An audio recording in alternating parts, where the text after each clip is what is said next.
September 2nd, Unified Year 1927, Imperial Capital, General Staff Office. The Deputy Director's office, being enveloped in chaos, was a strange sight to see. Though maybe not so strange given a more recent perspective. There was no shortage of chaos in the Empire as of late. On the battlefield, experience dictated that there exists a fog of war. Politics, however, were shrouded by a different kind of haze. When stuck in a situation where nobody could make heads or tails of anything, even the clever strategists couldn't help but feel dull and slow-witted. Having a vague yet smoldering irritation looming overhead wasn't anything out of the ordinary for these people. There was something different about the general mood that day, though. Should we consider this good or bad news? The general gazed at his map with both of the aforementioned feelings in mind. Surrounded by a curtain of dark cigarette smoke, he exhaled slowly. I haven't had a smoke this good in quite a while now. The reason for this deliberation came from the east. That Hound Zetor had pulled off a major win on the Eastern Front, greatly extending the Empire's atrophied lifespan in that theater. He nursed the front back to life, pulling off an unprecedented counterattack. The operation he dubbed a revolving door pushed their line back to where they needed it to be. It was a massive development, so much so that the other officers were already joking about Zetor's forward advance being a double entendre for his inevitable promotion. That con artist. It makes me remember the old days. He always acted so scholarly, despite being the most ruthless of us all. Reminiscing about his old friend and their past brought a smile to the general's face. It had been a while since he felt good while looking down at a map. This advance proved that through good strategy, it was possible to turn the tables on the war, despite being so hopelessly outnumbered. It was like a small beacon of hope for the downtrodden General Staff Office. Though a beacon, it didn't change the fact that the country was in a rut. All that being said, this is as far as his tricks can get us. The curt comment slipped out as his shaking hand reached for some tobacco.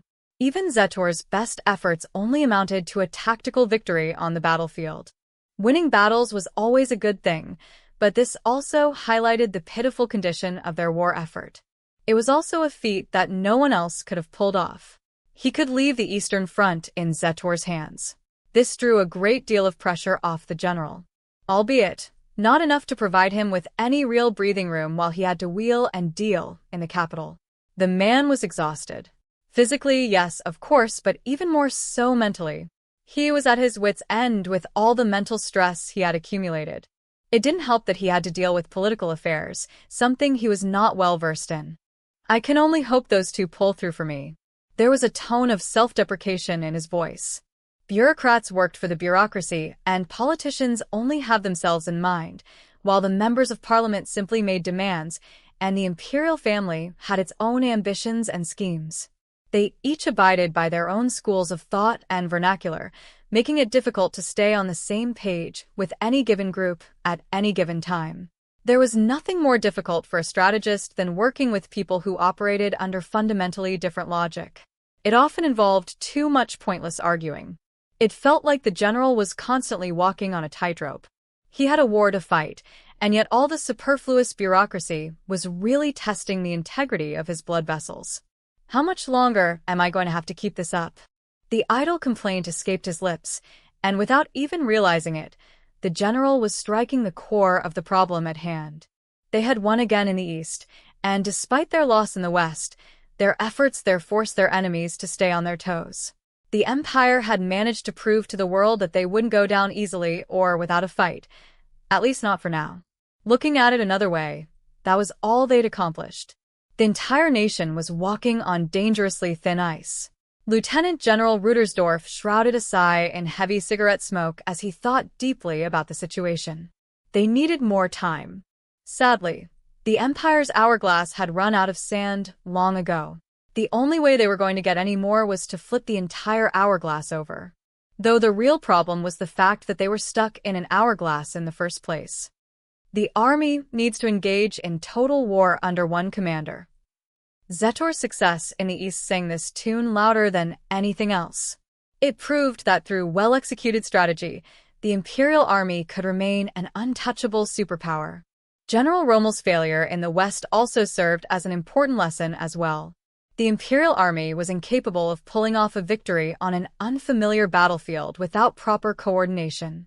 The difference in outcome between the two battles was far too great. It painted a very clear picture for Rüdersdorf's inner strategist. We need a single chain of command. The army needed more than its general staff office. The country needed a supreme army command that controlled the entire war from one point. It needed to operate independently of supreme high command, parliament, the imperial family, and the will of the people. These factors are what keep us tied down.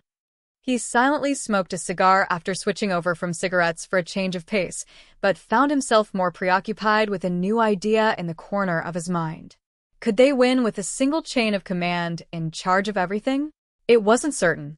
Nevertheless, it was a way to speed things up, a way to end these tightrope shenanigans and allow the army to wield their limited time and resources.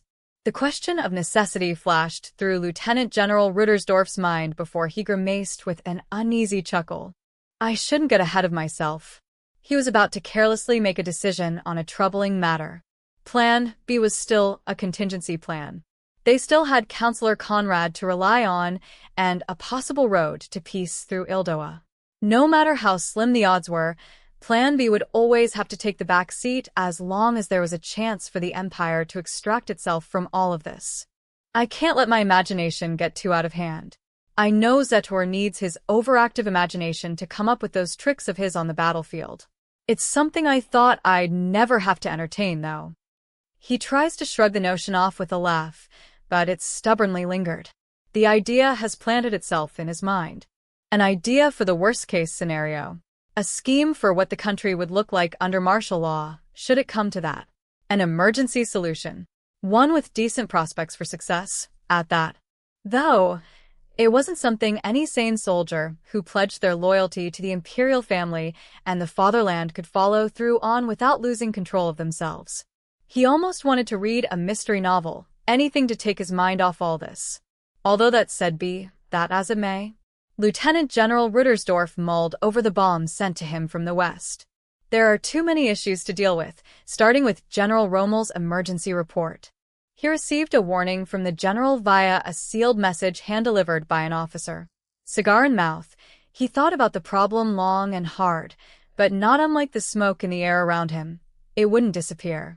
Though the warning was more like a hunch, the grounds for his hunch were highly concerning. The warning stated that it was likely their encryption had been broken. A devastatingly shocking notion should it be even partially true. The mere potential for a problem like this was more than enough to make the general tremble. He needed to audit the codes. Confirming each branch of the military, each with its own practices, would entail an immense undertaking, but it absolutely had to be done. He didn't even want to think about the chances of there being a spy in the Empire. Simply listing all the various possibilities didn't help to single out any of the actual problems. I really hope there isn't a traitor among us. Though I suppose it would be a much more serious problem if they really had managed to decipher our codes. Either way, this is. A dispute regarding their top-secret information was a major setback. To make matters worse, Lieutenant General Rüdersdorf had no way of knowing whether his codes really could be trusted. The Commonwealth had incredible intelligence-gathering capabilities. As much as he didn't want to admit it, the Empire was behind the rest of the world when it came to espionage. It was the Albion chaps he was dealing with. The Empire was like a child when it came to intel compared to its contemporaries. How frightening a concept intelligence was. It would be fatal for a sense of distrust to permeate its way through the army. For better or for worse, the Imperial Army had little to no experience when it came to holding its own in suspicions and investigating doubts. Could they even pull off a Plan B in a situation like this? He considered abandoning the situation that could trigger Plan B in the first place. Either way, he needed to plan for the worst, or else it was over for the Empire. As a strategist, it was his duty to have a plan for any given worst-case scenario. And Lieutenant General Rüdersdorf always carried out his duty earnestly. We can't be sure about the state of the army, for internal and external reasons.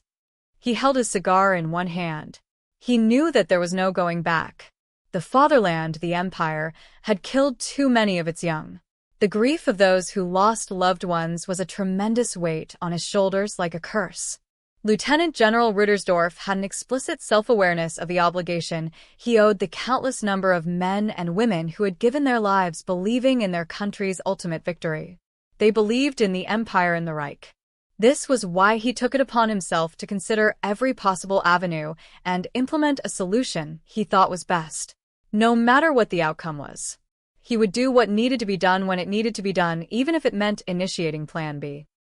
We'll have to see how Ildoa moves. As resentful as the situation was, the fate of the Empire depended on their ambiguous treaty with Ildoa. The Ildoans held the key to this war. How it ended for the Empire was entirely at their discretion. What an unpleasant position it was to be in. The Ildoans had maintained their neutrality since the outset of the war, and were one of the few countries that continued to provide the long-embargoed Empire limited, but still much-needed support. Their neutrality on the global stage made them an obvious choice for brokering a peace treaty. If there was any country that could take the reins in negotiations, it was surely Ildoa and no one else. The issue was that Ildoa was in an incredibly advantageous geographical position. They were adjacent to the mainland of the Empire and were a global player in their own right, but had yet to exchange blows with the Empire during this great war. Although a formality, the Royal Ildoan Army was a beloved ally of the Imperial Army. And though their alliance contained offensive and defensive clauses, Ildoa remained a bat that flitted from side to side, while only ever settling somewhere in the ambiguous middle, which was why the idea of prodding the bat with a stick and then unleashing a horde on them was a horrifying one. Ildoa was too valuable an asset to both sides. The person in charge of the treaty wouldn't be able to hide their tears of despair if they lost access to the supplies they received from Ildoa along with the strategic buffer they provided geographically.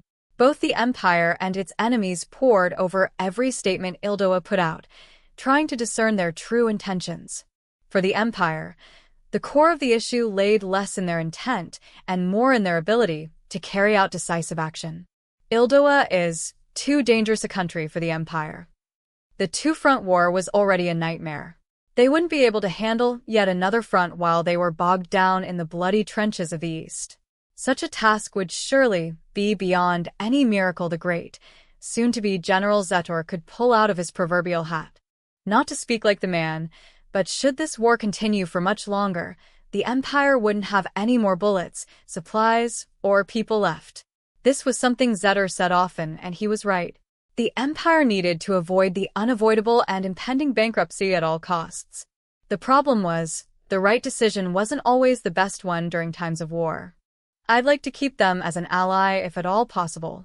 But are they foolish enough to share our fate in this terrible war? The Ildoans were far too clever to abandon their own interests to fight on the front lines in the name of neighborly love. Their military was in control, and they were far more logical than they were friendly. Their highest priority was to avoid getting caught up in a war in the first place by maintaining their neutrality. This meant that the Empire theoretically shouldn't have to worry about the country throwing their mutual treaty into the garbage and advancing north.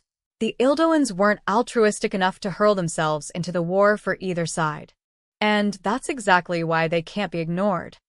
The simple truth was that the Ildoans were loyal to themselves first and foremost.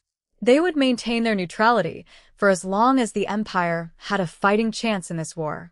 Their dedication to remaining neutral was unparalleled.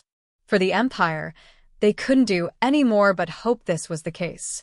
For the Empire's enemies, however, it was very possible for them to bring the Ildoans to their side. Even if the Empire figured out a way to solve the persistent issue of Ildoan territorial disputes, the final results would likely remain the same. Ildoa would lose a reason to stay neutral the moment the Empire showed obvious weakness. Therefore, in order to keep them at their current state of vague neutrality, it was imperative for the Empire to maintain its unbeatable image, continuing to fortify its borders and keep the Ildoans believing that war against the Empire was too risky. It won't be possible. Things are going to fall apart. The Empire was still in the fight for another few months. They could manage another half-year, maybe even a full year if they did absolutely everything possible.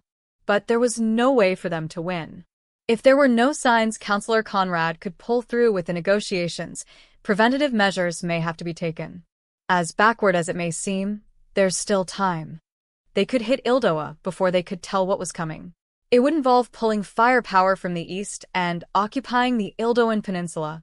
It was a way to acquire defense in depth and fortify their southern border. He knew bringing Ildoa into the war was a terrible idea and that it was only a way to prolong the inevitable collapse their country faced.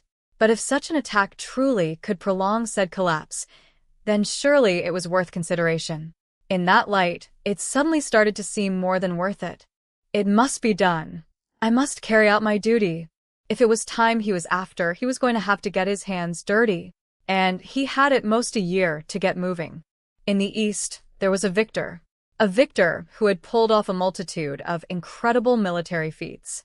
A victor with a cynical grin on his face. Lieutenant General Zetor laughed at the likelihood that his medal and general insignia would arrive at any minute while he scanned a large map spread across his desk.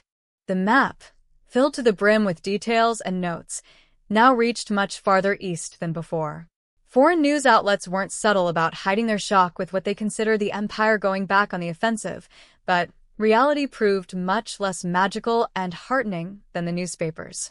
We've won this battle, but our front line is about as solid as a house of cards. The map told the whole story. The truth was that the Imperial Army was barely holding on, and it had only just managed to create a new foothold for itself. The Federation Army had lost this position, but it was more or less akin to pruning a massive tree. It wouldn't take long for a thick tree trunk to force its way back into this territory. After all, the massive tree that was the Federation still held on to its ground quite firmly. The Empire's tree, on the other hand, only showed further signs of its wilting and steady decline. It was a problem, and the entire Empire was racking their brain to think of every solution they could to fill this gap. Ingenuity was no longer enough to win this war. This was why they were faced with a pressing need to prune the land around them, and why they created the Council for Self-Government. Zetor had used all his intelligence and ability to get that up and running. He even had the Council prepare a volunteer division for him, a testament to his diligent, hard work. They needed to create something out of nothing. The general thought about how much of a con artist he had become. In terms of manpower, however, the most he would receive were 2 or 3 divisions. That was the absolute limit. He didn't even dare dream for the number of divisions to reach the double digits. The Federation, on the other hand, was mobilizing fresh divisions by the dozens. This difference in manpower is enough to make me sick. Strategy can only get us so far against such an overwhelming difference in numbers. Lieutenant General Zetor reached for his cheap military tobacco while he reviewed the telegram that contained details for his promotion to general. He always thought the reluctance to recklessly use high-ranking officers on the front lines was a sign of a healthy military. Now he was a general, which ignored all protocols about the front lines. The stars seemed to carry much less weight to them now. He'd heard before somewhere that losing armies produce high-ranking officers en masse. He never imagined he'd experience such a trend in the Empire. Keeping this ironic anecdote to himself, he begrudgingly turned his attention to something he wished he could ignore. It was the map, and it showed how many reinforcements the Federation Army had been able to bring up from the rear juxtaposed against his own sparsely populated front line. The glaring lack of soldiers was more than evident along his entire line. And to make things worse, there was evidence that the enemy was bolstering their forces wherever his line seemed weakest. Are those communists better than an old bag like me? Zetor rubbed his chin. All he could do was give a sardonic laugh at this unforgiving reality. No matter how many times he won individual battles, there wasn't a single sign that they could win the war. How many more times did he have to annihilate his enemies and drive them from before him? At the start of the war, the Empire had to deal with about 200 Federation divisions. The general knew that he had eradicated most, if not all, of them. Despite this, there was a very solid wall of yet another 200 Federation divisions facing off against the Imperial Army. It was impossible to keep up the ruse that the Empire had the troops to match. In order to level out the playing field, he waged battles against enemy divisions in groups of 10, even 20 at a time, and came away victorious every time. Despite his best efforts, the Federation showed no sign of suffering personnel shortages. To top it all off, their tactics were steadily getting better, too. It was a slow, grinding battle of attrition at this point, and the Imperial Army was no longer able to keep up with the rate of losses. They currently had 150 divisions manning their line in the east. Most of these divisions were already worryingly under strength. The war had gone on for too long. Far too long. The Empire was coming apart at the seams and would soon tear beyond the point where repair was still possible. Total war was nothing more than the foolish act of using your own home as tinder to keep a flame going. An illogical act demanded by a necessity that was dictated by military rationale and a little devil known as his country's raison d'etre. From the front line, it almost seemed to Lieutenant General Zetor like he was in an hourglass full of sand, which was made out of the future his ancestors had left behind, sand that was steadily funneling to the bottom. He needed to put a stop to this. I know what I must do, but he rubbed his temples as he privately grieved on the inside. I'm well aware that something needs to change. This was exactly why he remained silent while the military's plan B slowly materialized behind the scenes. He knew what he could and should do, and he was prepared to carry out his duty if push came to shove. I know this for a fact. He knew that it was all in the name of necessity. It wasn't only he who knew this. It was everyone in the military. They had to pay for whatever future they had with the blood of the young. It was an immense burden to carry. Anyone stationed on the Eastern Front was overcome with a pervasive sense of unease. They all searched for a silver bullet, craving a way out of this like addicts craving opium. Nevertheless, the general couldn't help but laugh at a life worth of training spent to become a senior staff officer. His training forced him to recognize how pointless it was to think in the short term.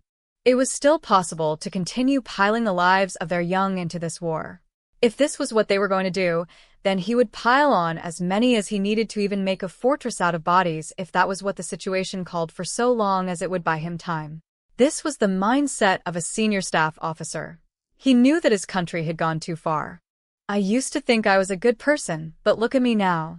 He could hardly consider himself good in any sense of the word. Realizing this was the first step in making the heady decision. He said, even a well-meaning senior staff officer is still a part of an evil organization. My desire to be good is overshadowed by the fact that I'm an officer. I see that now. It is we who are the chimera the Empire has given birth to. Necessity. This word was all it took for an officer to make his move without even a moment's hesitation. They were no longer people but cogs in the war machine. I can't fool myself any longer. He took a moment to think about how he always thought of himself as a good person. On the Eastern Front, he has framed himself as an officer who knew what to do and how to get the job done. He didn't know when, but at some point, he found himself recognizing a handful of other officers who had been willing to dirty their hands alongside him on the Eastern Front, as superior to their peers. The first person who came to mind was Lieutenant Colonel de Geerchaf. He always recognized her military prowess, but he realized that this may have been because she wasn't a run-of-the-mill soldier. Lieutenant General Zetor gave a small but very clear chuckle. Oh, I see, he thought. So it's that simple. He laughed at how ridiculous it all was. A regular soldier would have hit their limits on the Eastern Front long ago. The officers who had gone through nothing more than standard training retained their path back to humanity. What if, though, it took a rational machine, not a human, to reliably fight in this all-out war? It more than explained why an overly theoretical person such as himself would get promoted to general this easily. This is why they're throwing these stars around. This meant that his wicked logic and rationale was valued more than the good nature of his peers. This wickedness of his was a sort of emergency measure, but he had to accept that it was becoming the norm for him. The reason for this was simple as well. We can't win in the East. We need more of everything.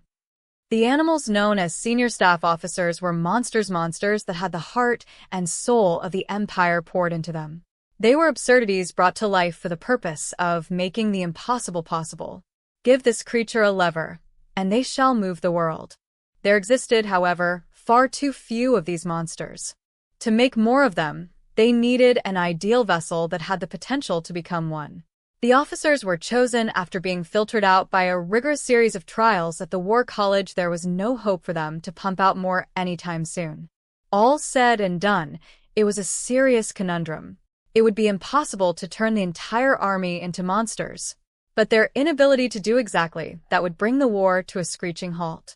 They could no longer hope for an all-out victory in a war like this. At this point, I take it we have only politics to rely on. They could continue to fight. They may be able to pull off a win here and there. While they did this, though, what they really needed was victories off the battlefield. But was this feasible?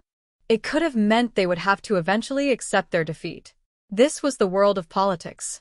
Even if they lost, if they could keep their defeat at a figurative score of 51-49, if they had only lost by a margin of 2 points on a scale of 100, could he convince his inner strategist that it was a technical victory?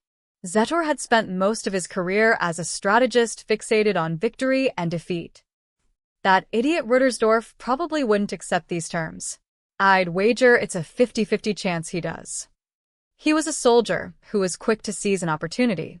The man had thorough and extensive knowledge of how to fight and win a war.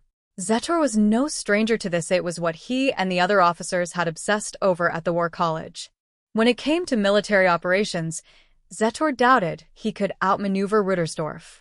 This was why he wasn't worried about the war itself. He would happily let Ruttersdorf fight it. The waters got murkier, however, when politics became a part of the equation. In this regard, while there were grounds to be hopeful, Zetor's primary concern with Ruttersdorf was his career.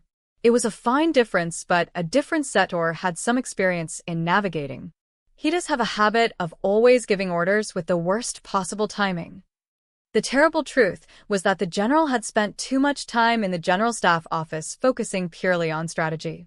While Zetor knew he was no exception to this, generals who were forged as senior staff officers were a unique bunch. Needless to say, he never let this fact go to his head. But he was only human, and sadly for him, he was constrained by his personal experiences and the environment he grew up in. The biggest factor was how outstanding the man was as a strategist.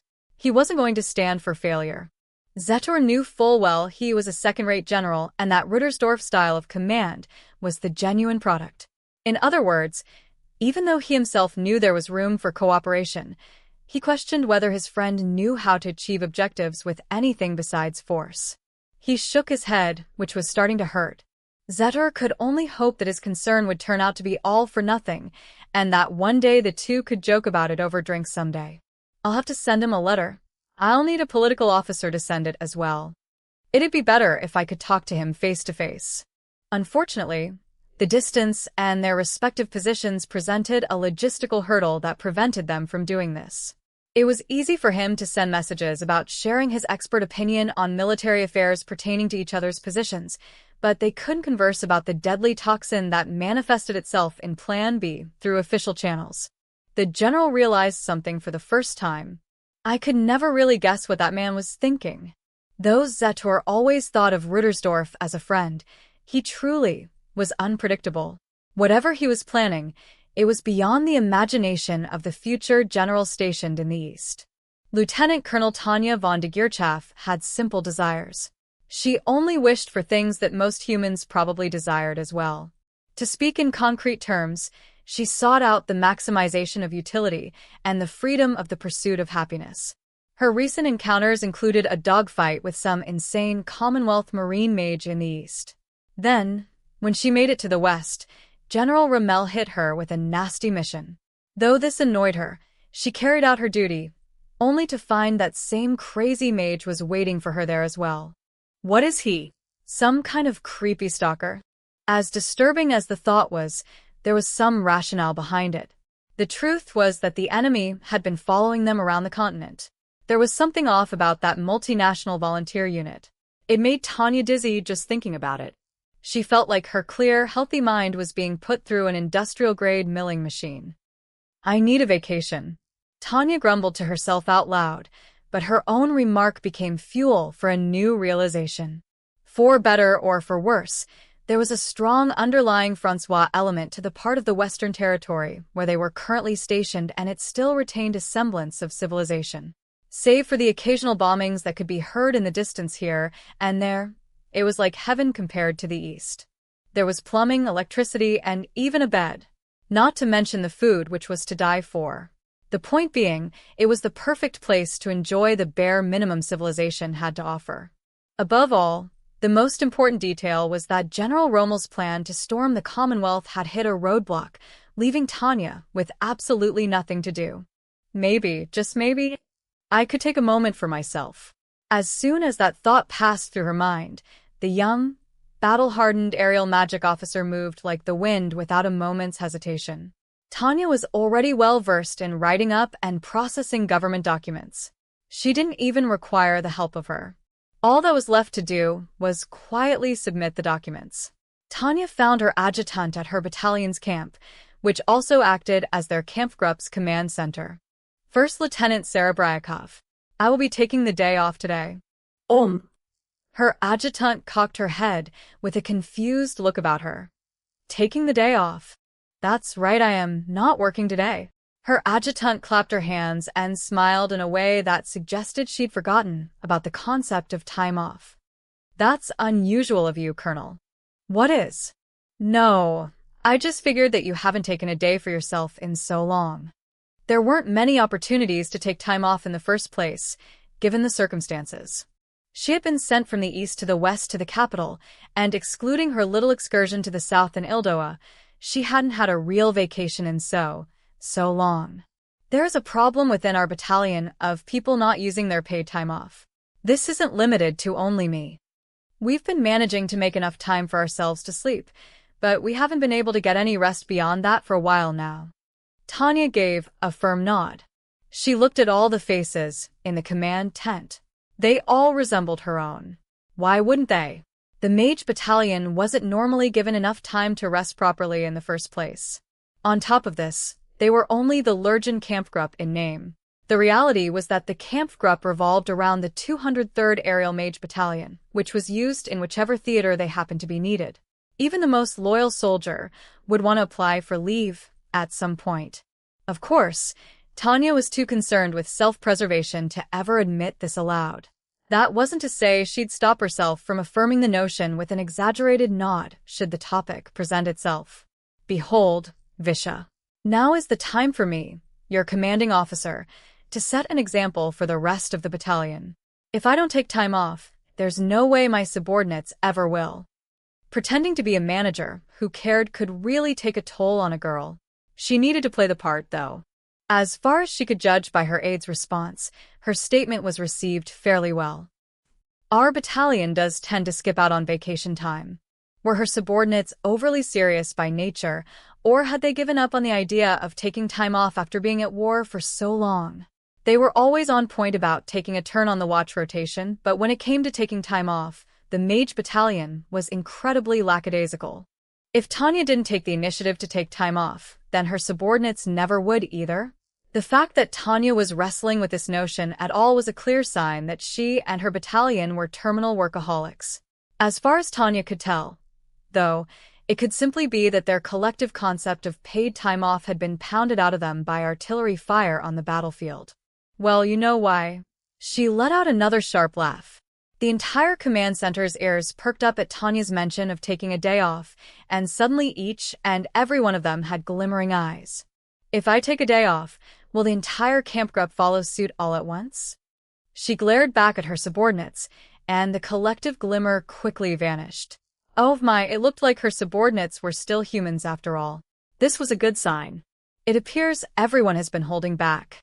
Tanya's adjutant interjected with a vague expression after her superior's assertion. If we can take time off, we would like to as well. If now is our chance, then I don't mind processing any applications as well. Do you think it would be a problem, ma'am? There's no problem at all. Though I suspect you all were able to rest a bit back at the capital. You have a right to your vacation time. If you can use it, feel free to do so. Each and every member of her battalion did far more work than their salaries justified. While it was a bit late in the game for this, it was Tanya and the 203rd Aerial Mage Battalion's right to apply for their earned time off. Rights are important, after all. If there was such a thing as an inviolable sanctuary, Tanya knew that it could be nothing other than an individual's rights. This was a given throughout history. A country that couldn't respect an individual's rights naturally didn't respect their rights to own property, either. In other words, they would become commies. Her subordinates were hesitant. No one was getting up and saying, "I'll take my day off, too." That was somewhat concerning to see. It was strange for someone who worked at command to suppress their desire for vacation. Unlike an exploitative corporation, Tanya intended to respect the rights of her workers. Troops, you don't need to feel guilty. Rather than workers who hide their discomfort as they work, I'd prefer workers who get their job done after taking an appropriate amount of time off for themselves. Does anyone disagree? Tanya's words encouraged her subordinates in just the right way. One after the other, the applications for time off began to pile up on her desk. Some of the more intuitive soldiers even gave her their application without the date filled in. And so Tanya, together with her adjutant, began the task of processing the mountain of applications. To her surprise, applications had poured in from the entire camp group. She figured at least Major Weiss would stick around. Every application spelled out exactly how they intended to spend their time off, whether it be going home or taking a short personal trip. It appeared Tanya's soldiers were aware of her strong relationship with the General Staff Office and figured she could squeeze them for all sorts of travel subsidies. It shouldn't be too difficult considering she could make the necessary arrangements with the railroad department. She'd be able to make the best arrangements for the applications that involved long-distance travel through the benevolence of Lieutenant Colonel Ugger. That said, if they didn't have any seats available for military use, it was going to cost them money. With a sigh, Tanya commanded her adjutant to use the battalion's secret funds to fill in the gaps. "Is it okay for us to do this?" It was clear what Tanya's adjutant was trying to communicate to her with her eyes. Mages are the military's greatest asset, so we can't neglect to do whatever we can to keep them rested and in good spirits. Therefore, mark the classified funds as maintenance and repair expenses. "I'll take care of it, ma'am." Tanya nodded before standing up from her chair. Now that her subordinates' applications were taken care of, it was time for her to enjoy her own time off. "Finally, I can get some time to relax." "That's for sure, but as a lieutenant colonel, isn't the most you can do just lounging around in the barracks?" "While I take a small break here, I'll send my actual application for real time off to the Western Army Group. For now, I'm going to leave the command center and spend some time in the barracks lounge. Does that sound uncivilized to you? I feel the ability to use what little freedom I have is a decent way to lift my mood." Tanya rejoiced on the inside at the idea of not having to worry about work for a day. "In fact, what do you think about me treating you to some coffee?" "I'd love to join you, ma'am." "Adjutant, this is a special occasion. Why not take the day for yourself as well?" In response to Tanya's invitation, however, Vicious said something that showed just how deeply she'd been influenced by the Imperial Army's work culture. "Accompanying you makes this a part of my official duties, no?" "Your point being?" "I'll abandon my post and join you." "That's what I thought," Tanya thinks as she bursts into laughter. To think, this is the same adjutant who once openly cried before her on the Rhine front. Tanya never imagined that she'd say something like this. "I guess it's a soldier's duty is to always be on point. You've become quite the dependable adjutant." Are you sure it's okay for me to leave my post?" A person who uses their rights appropriately deserves recognition and praise. Tanya adored the harm principle from the bottom of her heart, almost as much she believed in the sanctity of private property. As they made their way to the lounge, First Lieutenant Serebryakov clapped her hands as if she's remembered something crucial. "Oh, that's right. Captain Maybert prepared a gift for us when we arranged that meeting with him before the battle. Let's enjoy it with our coffee. I'll go get it." Tanya's adjutant ran off, but soon returned with a few cans labeled Imperial Navy pineapples. "These are canned Navy rations?" He said to think of it as a form of hush money from the submarine fleet command. He wants us to keep quiet about the mistake the commanders at that harbor made. Oh, that incident. Tanya knew what the captain wanted her to keep her mouth shut about.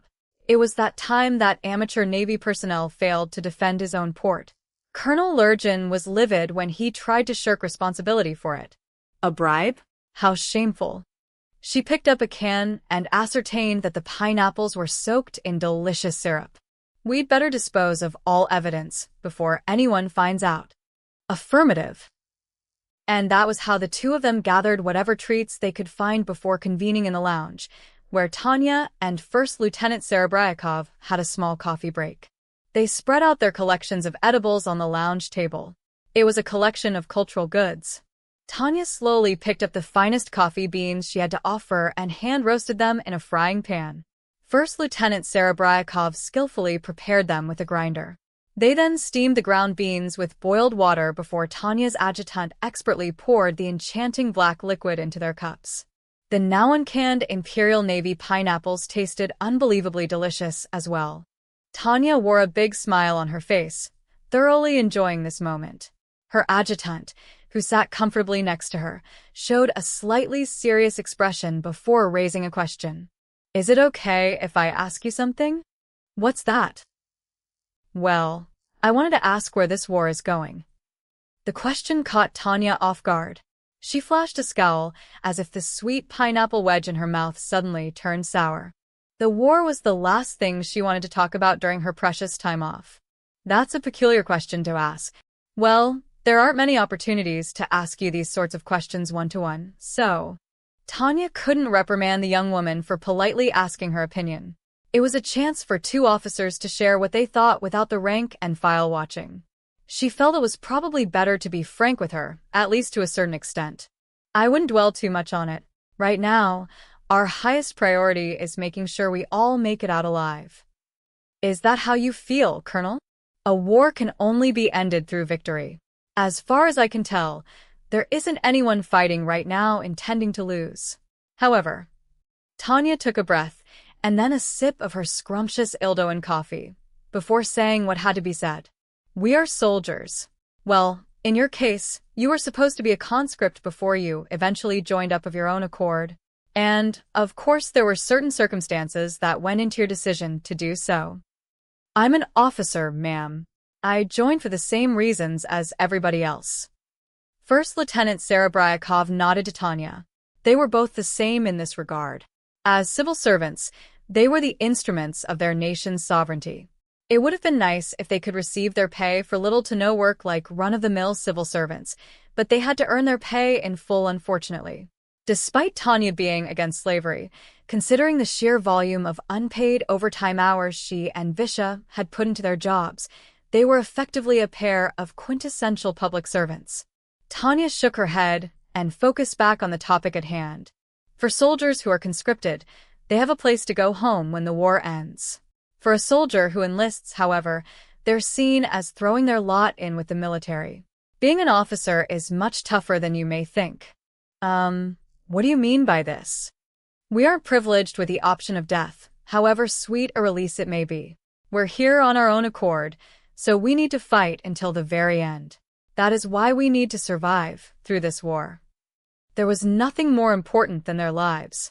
For Tanya, the idea of escaping one's fate through suicide was something she'd never be able to understand no matter how much time passed. "Are you saying that we can't win?" "I'm not one to partake in wishful thinking. I highly doubt that we'll lose, though." "What's that, Lieutenant? Are you a defeatist?" No, but..."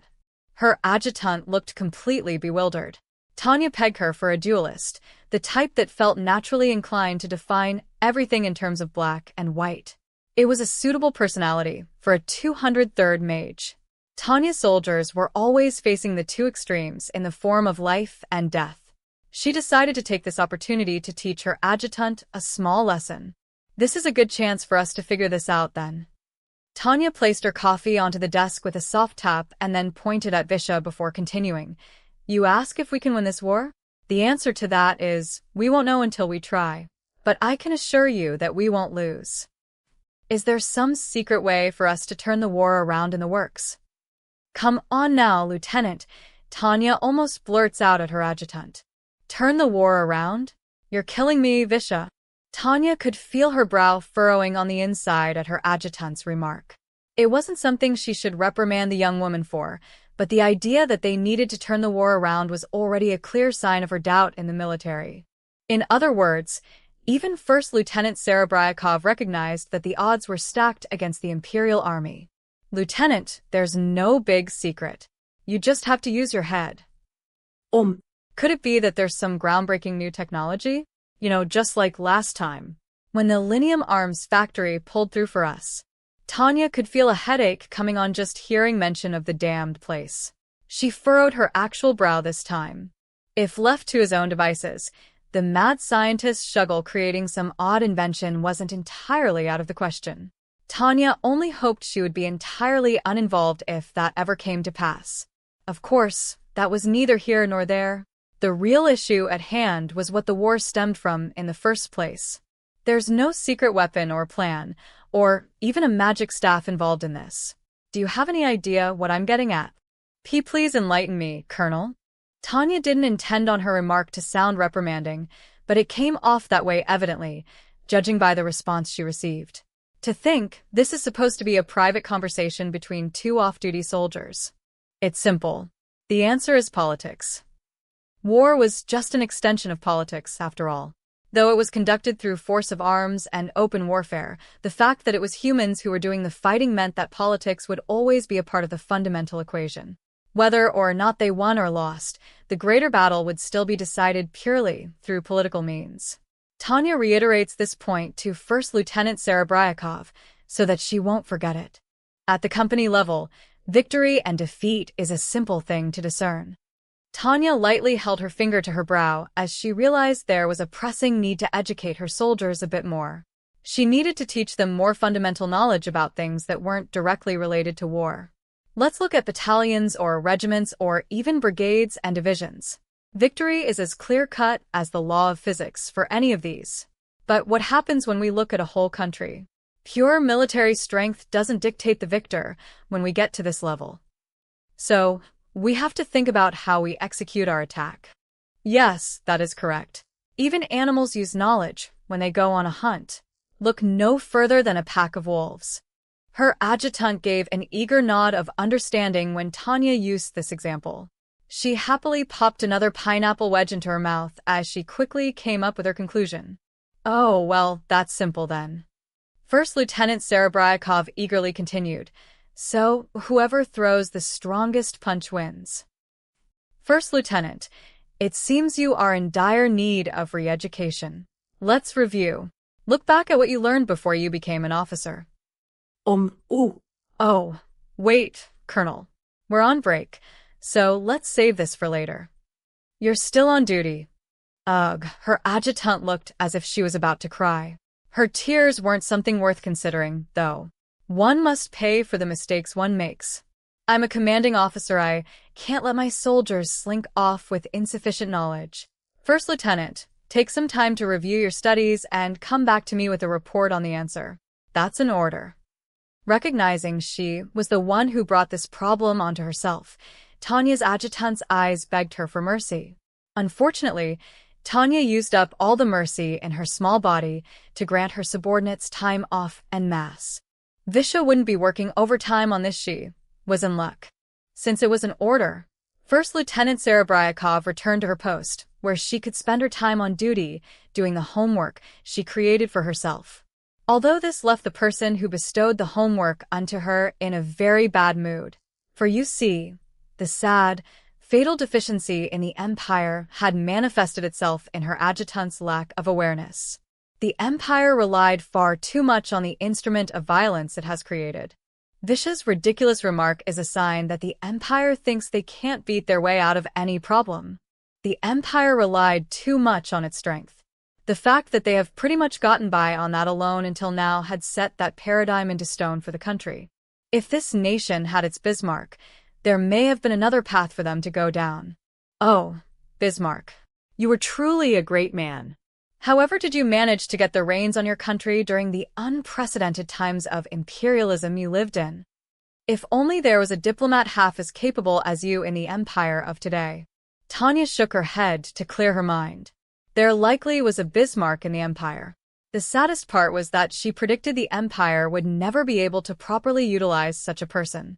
Tanya was almost certain of this prediction. Her nation put jingoism on a pedestal and looked down on pessimism and cautiousness as cowardice.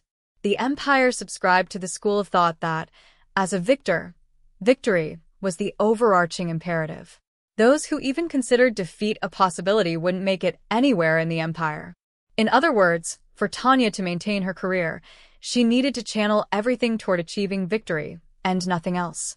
Something that would prove to be an all but impossible challenge. She still had her sights set on a job change and knew that she would probably have to start sooner rather than later. Nevertheless, she was a part of the military and they were at war. The same way a company would fire an idiot who filled out a job application in their office chair, she knew she'd end up in front of a firing squad should the army catch wind of her ambitions. She'd end up a literal stain on the execution grounds. Tanya wanted to end her life peacefully, singing the song of civil rights. The worst outcome for her would be one that would humor being X. Due to his stern military mannerisms and incredible gravitas as a leader, Lieutenant General Ruttersdorf was often taken for an intrepid man. Most people outside of the military who only worked with him superficially thought of him this way. From the perspective of a subordinate of his, such as Colonel Lurgan, however, it wasn't his intrepidness but his competence that made him a difficult man to work for. He was ruthless with those he considered incompetent, and he was practically merciless in the way he brought out the best of what each of his subordinates had to offer, always asking for more than their best efforts. He was definitely one of the most difficult high-ranking officers to serve under. However, a portion of the blame should also be shouldered by the sheer importance of the weighty tasks entrusted to the General Staff Office. This deep-seated hatred for incompetence was a common trait shared among all the senior staff officers and wasn't something unreasonable in itself. The general was even magnanimous enough to entertain the opinions of his subordinates. Though an abused direct subordinate himself, Colonel Lurgan had to admit that while his superior had high standards, he could also be reasoned with. The deputy director of the general staff always needed to think with as clear a mind as humanly possible when it came to strategic planning. It was a given for anyone who worked under him in the Imperial Army. This was why Lurgan couldn't shake the tremendous shock he felt when he doubted the orders given to him by his superior. That day, he'd find himself shell-shocked in the deputy director's office where he was called. "You wish for me to oversee the creation of a counterinsurrection plan for the Empire?" The title of the proposal used the word pacification, but Lurgan knew how these things worked in real life and what it actually meant. Regulations during times of war were growing increasingly strict, especially at this late stage. There was only one faculty that could move troops through the imperial capital at will. It is a contingency plan. We need to be prepared should a situation ever arise. It took Lurgan all his might not to arch an eyebrow with each word that came out of his superior's mouth. Despite this, Colonel Lurgan took it upon himself as a career soldier to play the part of an expert and extended his opinion. "General, with all due respect, I think this may be a bit overboard. It's too early to be considering precautions such as these. I believe they are unnecessary where we currently stand." Oh. His superior, the deputy director of the Imperial Army General Staff Office, Lieutenant General Ruttersdorf, glared back at him. But Colonel Lurgan held fast, concealing the cold sweat he felt pouring down his spine, and keeping up his brazen appearance as he continued. "Considering the political, civilian, and security conditions in the imperial capital as of this moment, I am confident there is no impending concrete threat. The most I can come up with is the potential for soldiers to revolt. But seeing as there's virtually no chance of this happening, I'm left wondering why a plan such as this would be necessary." The colonel continued with grandiose terms, all a part of his act. "As a strategist, my suggestion would be to send any troops used for law and order operations in the capital to the east or west as much-needed reinforcements." It was nothing short of a miracle that he was able to get all this out without tripping over his words. Or maybe the devil was watching him from somewhere with a grin. Colonel Lurgan suddenly felt overcome by a strange sensation the moment he finished his sentence. Why on earth was he being forced to engage in such sophistry in the Imperial Army General Staff Office in the first place? "You have a point, Colonel." "Sir?" Without a moment of thought, his superior nonchalantly nodded to Lurgan before continuing. "Very well, I won't have you work on this plan." Lurgan couldn't hide the tension draining from his shoulders as his superior surprisingly agreed with him. Just as Colonel Lurgan let down his guard, however, a second arrow came flying toward him in the shape of a cigar box. A simple glance was enough to know the cigars were of the highest quality. To be given this at a time when the General Staff Office was currently trying to figure out how to deal with the overseas embargo the Empire had been being hit with, the box was terrifying. What was his superior going to ask of him in return for a product of this caliber? Have a cigar. I shall abstain if you'll allow me to. Why so reluctant, Colonel Lurgan? Let's have a little chat since I have you here, anyway. A little chat? Judging from his superior's daily tendency to hate all things unnecessary, Lurgan was overcome with an incredible sense of discomfort. While he respected his boss as a man of the military, Colonel Lurgan was a senior staff officer. There was a limit to how much he could pretend not to see, hear, and say. If it has to do with the military affairs, I'm at your service. Lieutenant General Rudersdorf silently listened to this formal response as he smoked his cigar. He lowered his head and fixed his eyes squarely on Lurgan until he eventually continued with a quiet voice. You should humor your superiors. Or, are you unable to speak frankly? I can exchange and banter with you as a soldier, but I'm not the type who could ever be a yes man. That's how every man should be. The tension from the general's lips loosened with a grin. But there are merits and demerits to acting the right way. Have a cigar. And pull up a chair while you're at it. Lurgan knew this meant he should prepare for the worst. He detested the audible gulp that escaped his throat. Forcing the stiff joints in his legs to move, Colonel Lurgan slowly lowered himself into one of the chairs in the office. Now that he was in this situation, he figured he'd make the most of it. He opened the box and enjoyed the rich fragrance of a proper cigar for the first time in a long while. It was much better than anything he was used to smoking, even more so than the cigars Councillor Conrad had procured for him during their meeting. So much for the Foreign Office being the epitome of the Empire's sophistication. Colonel Lurgan had no choice but to think about the irony that metaphor represented. The army was more precious to the Empire than its Foreign Office. The country prioritized the military over diplomacy. If there was a direct correlation between this mindset and the caliber of cigars they could get their hands on, then how much poison was hidden away in the cigar he smoked that very moment? What would you like to talk about, sir? What do you think of the current situation? That we are still in the fight, and that there likely isn't a way out of this beyond active and persistent diplomacy. Though it goes without saying that while we will require the help of Ildoa, the Empire needs to be the one to initiate the negotiations.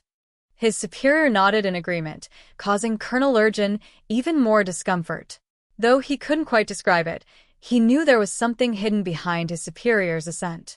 His superior would continue speaking before he could figure out what that hidden meaning was, though. Our biggest problem is time. With an exasperated scowl, the general mentioned their greatest challenge. Our country is slowly, but surely bleeding out. We'll be dead before long. That is the situation we're currently facing. If we don't close this wound soon, a prolonged death is all that awaits us.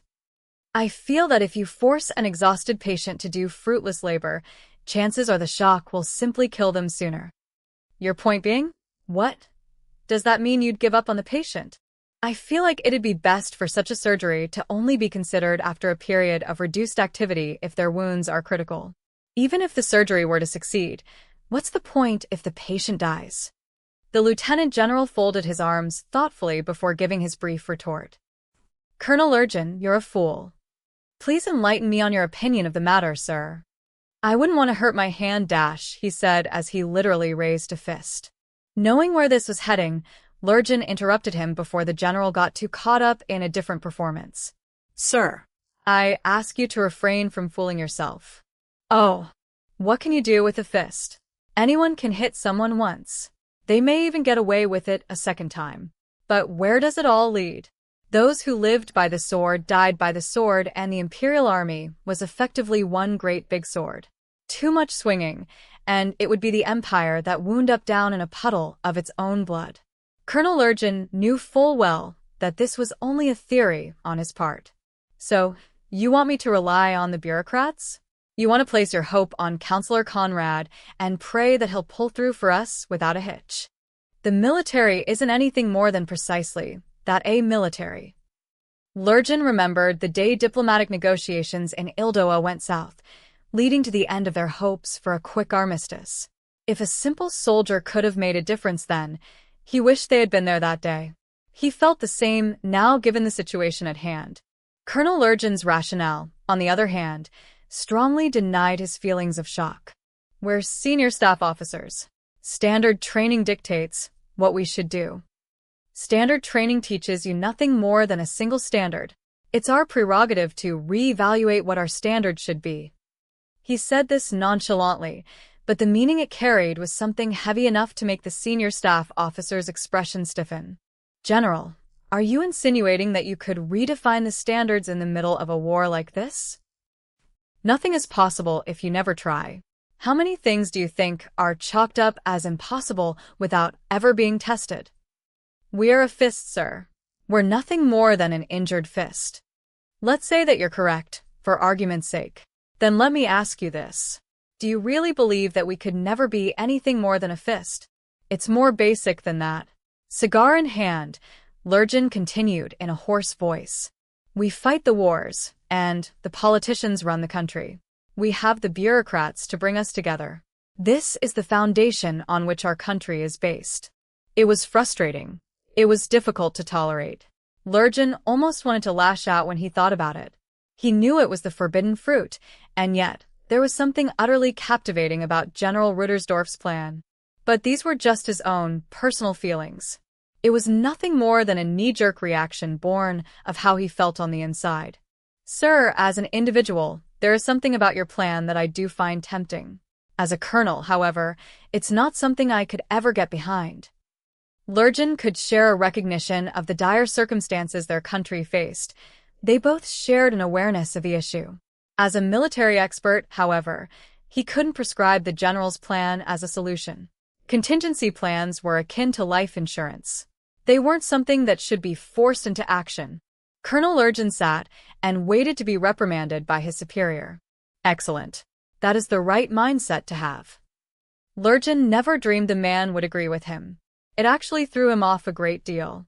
Despite knowing it was impossible to avoid getting ambushed, he walked right into it like a fool. In a sense, this could be considered a rare tactical experience. Therefore, you need to throw all common sense out the window. What? The ability to bargain was something that was drilled into senior staff officers. Though a commander in name only, Lurgin had done more than his fair share of studying the conditions on the Eastern Front and made sure to learn whatever important lessons there were to be gleaned from the war front. But this full frontal assault, a classic example of deep battle executed by Rudersdorf, pierced through the crevasses of his scattered mind. They talk about the three branches, but it really all comes down to supreme command. Lurgin didn't even need to ask what the general was referring to. It pains me to say this, but the imperial family can no longer keep up with the times. Meanwhile, the bureaucrats have created an echo chamber for themselves, where they should act as a bridge between the government, the military, and the imperial family. They've become a bunch of indolent loafers. Colonel, our country is long overdue for a revolution. The conversation was getting far too specific. The statement was something a serving soldier should never say about the system their country was founded on, let alone the imperial family. Lurgin reflexively shook his head before interrupting his superior by blurting out, "Sir, Colonel, you're a straight arrow. Straight as they come. All right, I think we have a good sense of where we both stand on the issue.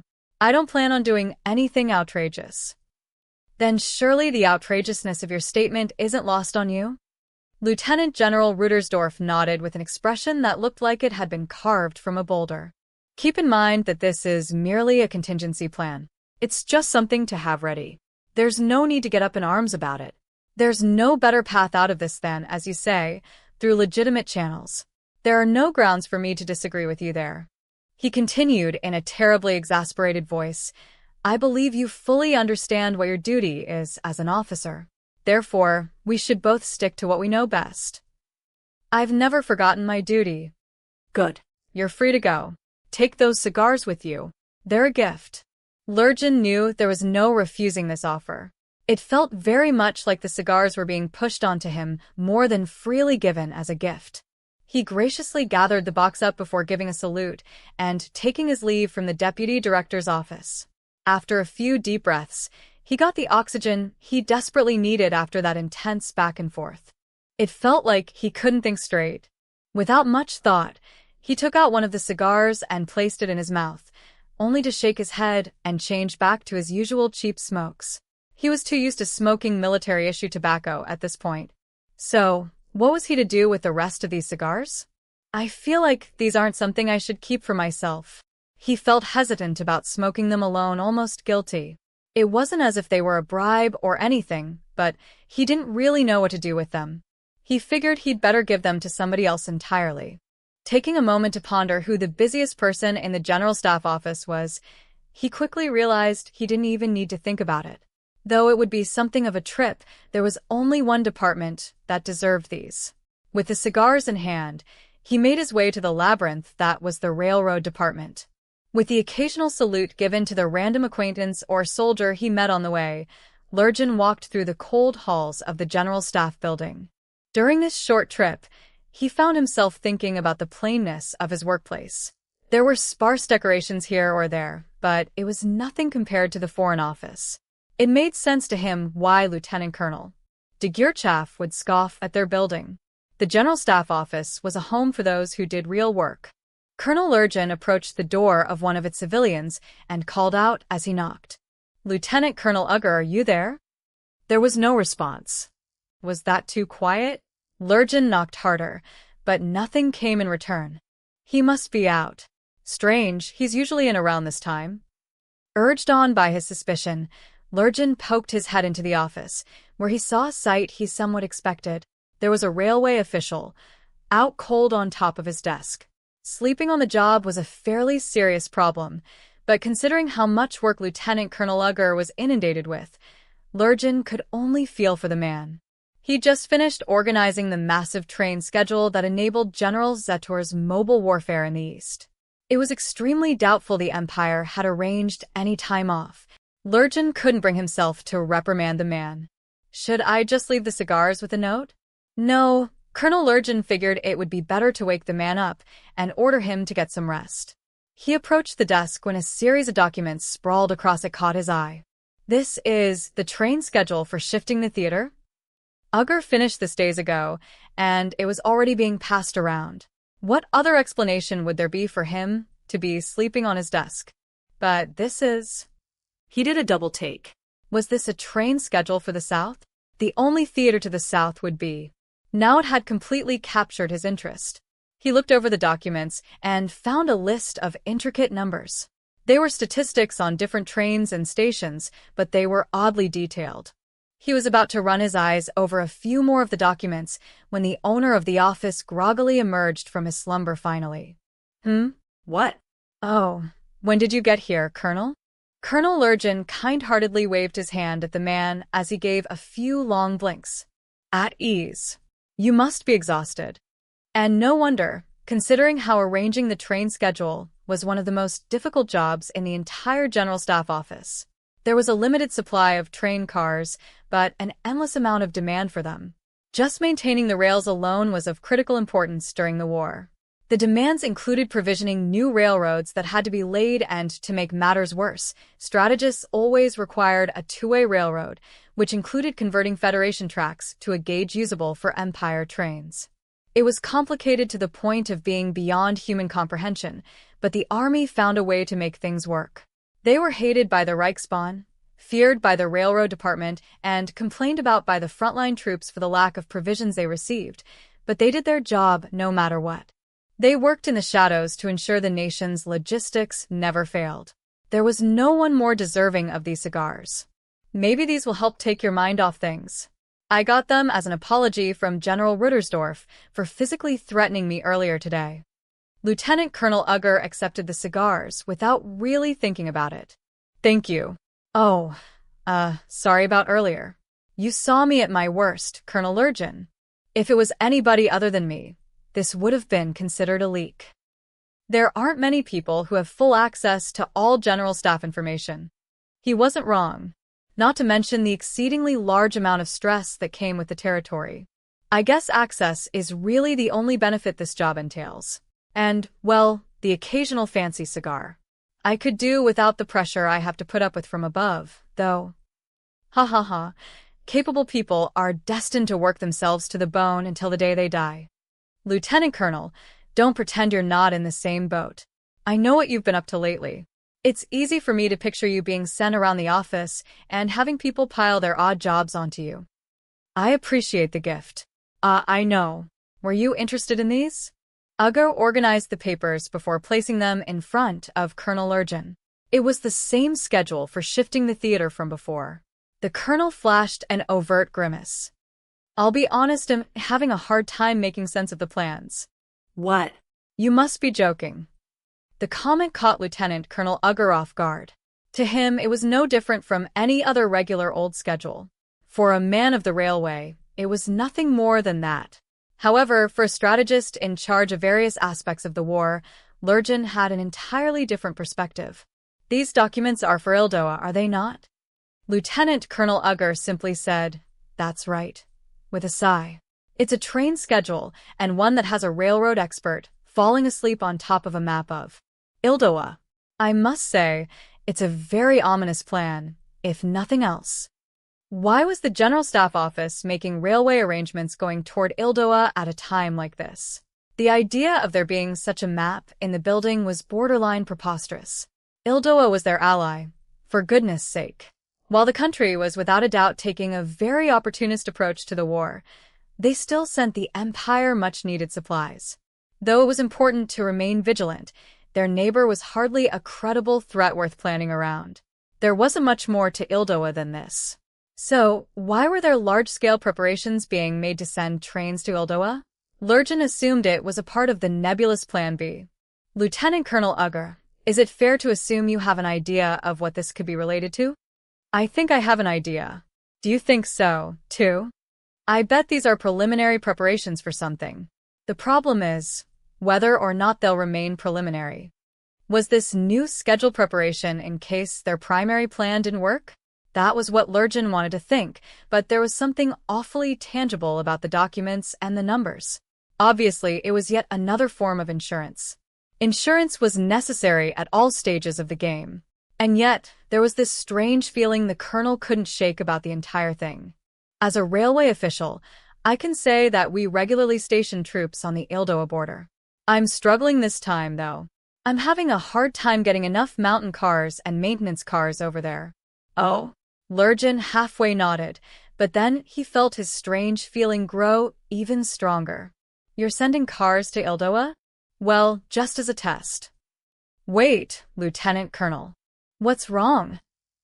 Lieutenant Colonel Ugo sounded oblivious, which caused Colonel Lurgan to question him immediately. You were asked to send actual train cars there? Are you certain this isn't some sort of misunderstanding? Yes, the railroad isn't at its best at the moment. So, in order to plan for the future, we have to send locomotives to the site first. Lieutenant Colonel, I haven't heard anything about this. Do you need me to explain the technical reasons why we run these tests? Since we never fight with Ildoa for political reasons, I'm only able to send my subordinates there to research a route through the mountains. That's not it. Colonel Lurgan shook his head. Thinking up plans for all conceivable situations was a fundamental part of nearly all military procedures. There were already multiple plans thought out regarding this very issue. There was also likely conclusive research already done regarding what Lieutenant Colonel Ugo was currently tasked with doing. Actually mobilizing machinery on the scene was entirely different from pure theory. They were using what limited resources they had for it. That was something Lurgan had to be aware of, considering his position in the office. So, why wasn't he informed of any of this? For the trains heading to Ildoa, do you know why you were ordered to make these schedules? Actually, no. Tell me who gave you the orders. It was General Ruttersdorf. He said he wanted a contingency plan in the worst-case scenario that Ildoa joins the enemy forces. I'm sorry, I'm not sure I follow you.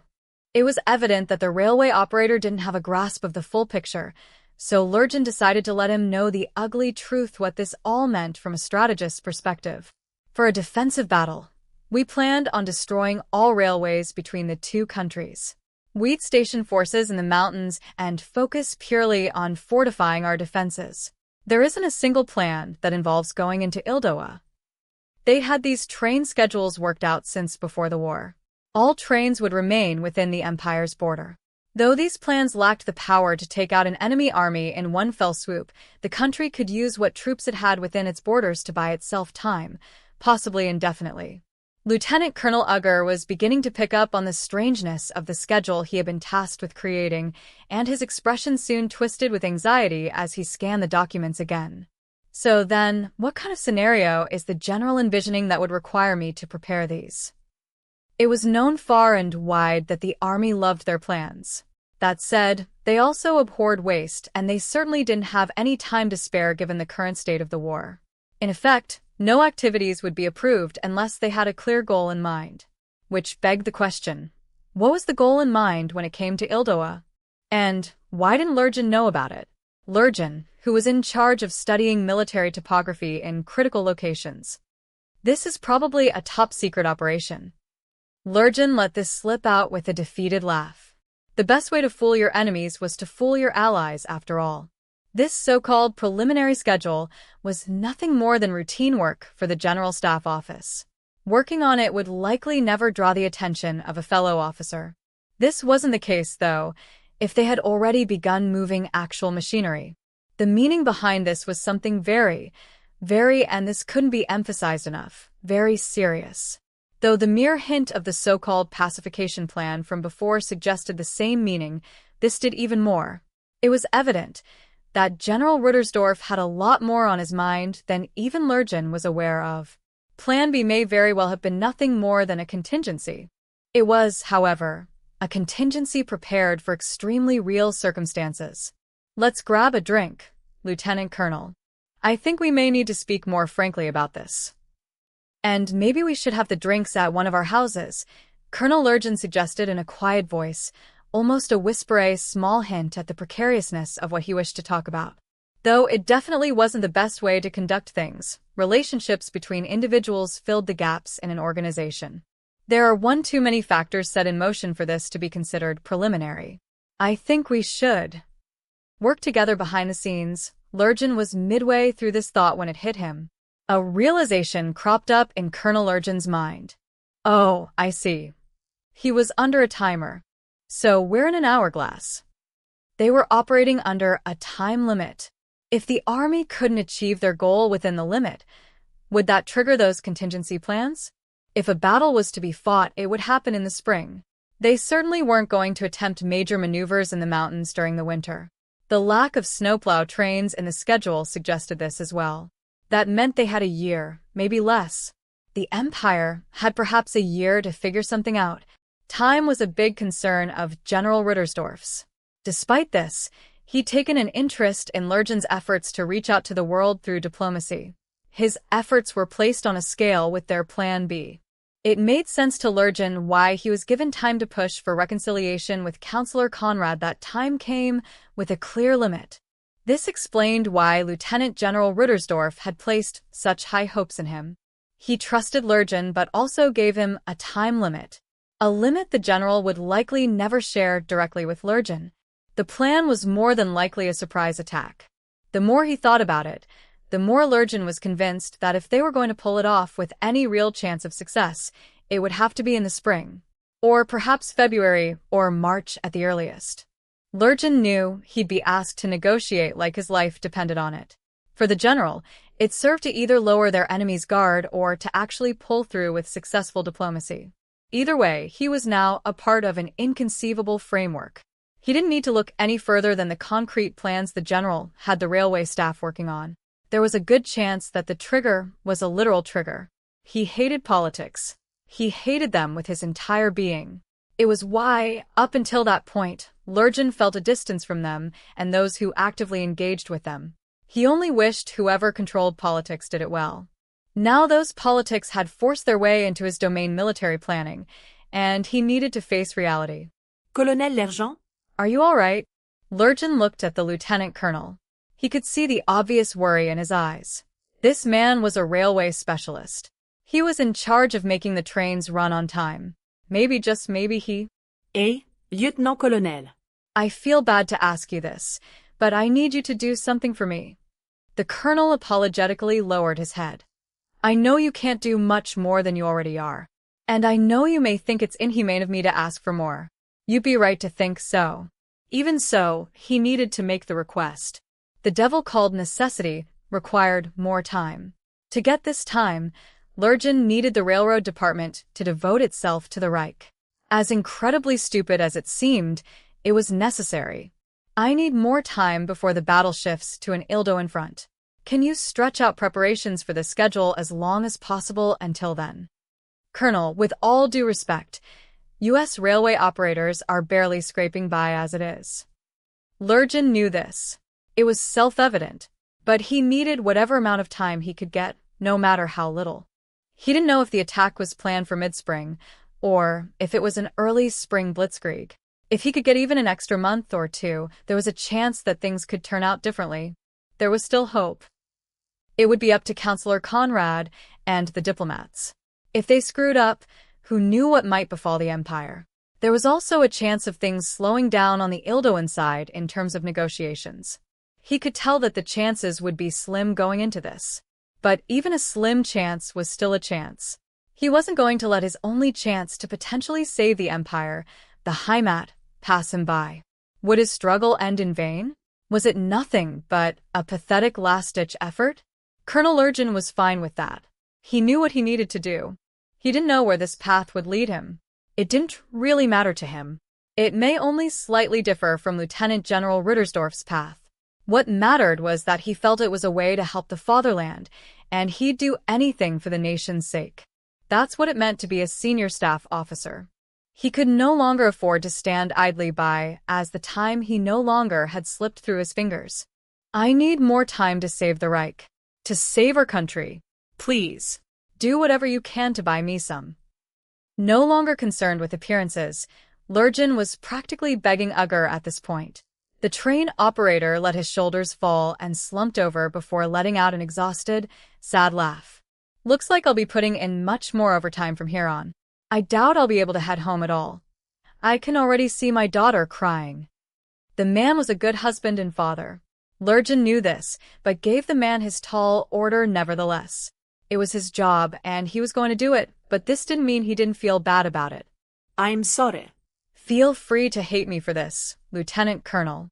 I will, but either way, let's do this together. They would struggle. They would fight. Tooth and nail with everything they had. For the Reich.